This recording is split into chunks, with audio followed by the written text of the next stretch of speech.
number one secret of pig farming. This secret is well known if you have been following my videos. The secret to success in pig farming, number one secret, the number one secret. Only raise good animals you can feed properly. Only raise good animals you can feed properly. In that statement I made, I've said two different things, but it's still embedded in one. You see, when I say good animals, maybe I should put a little emphasis on that. I probably should say pure animals. I know, of course, many people will not understand what I'm saying, especially local farmers.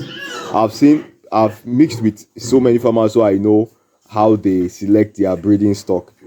If it's just very, very, very wrong the way I see many farmers. Literally, almost every farmer I know in this side of the world, the way they select their animals, they literally just pick any animal to cross and to use as a breeding sow.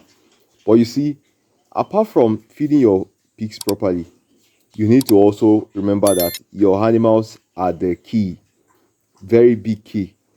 I have raised different animals. I've seen farmers raise different animals. I can tell you for certain that no matter the number of feed you spend on a wrong animal, it will not grow well. You see, all these mixed breed that are out there, they are not the best. And so many farmers in this side of the world, almost 95% of farmers are holding on to mixed breed.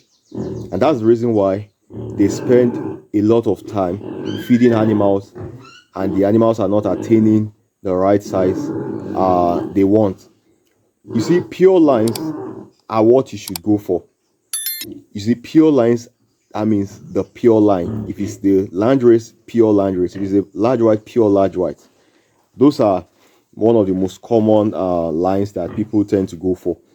But of course, there is the Duroc. In some side of the world, Durocs are like the lines they focus on.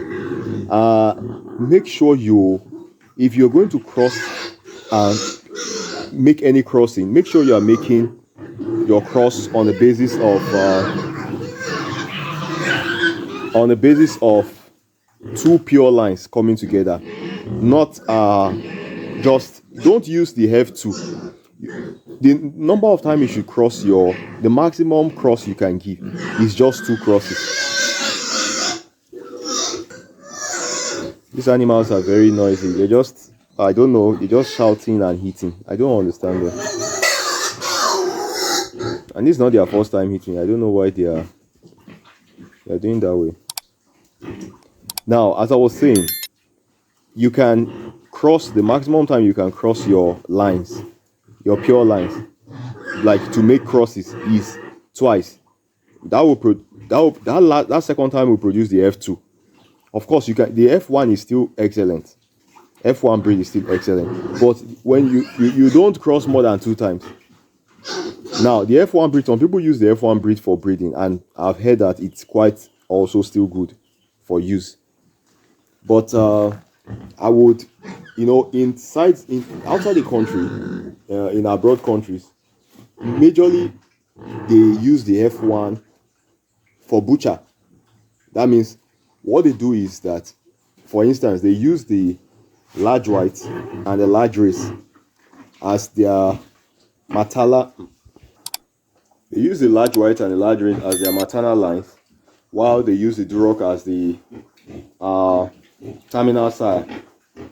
So, and once they bring the Duroc with the large white or the land race, what they do is to sell the offspring to butcher.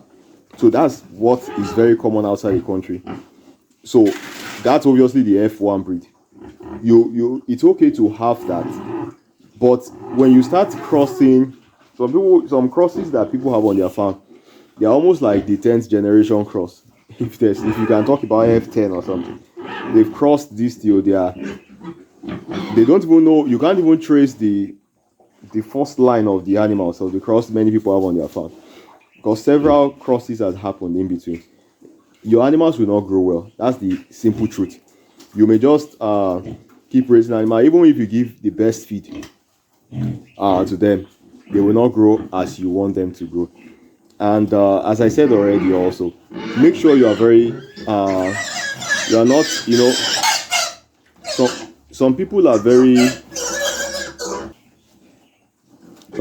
ambitious. So when they hear that these animals can give birth to a lot, in their mind they are just looking for how to have 1,000 pigs or 500 pigs or 200 pigs.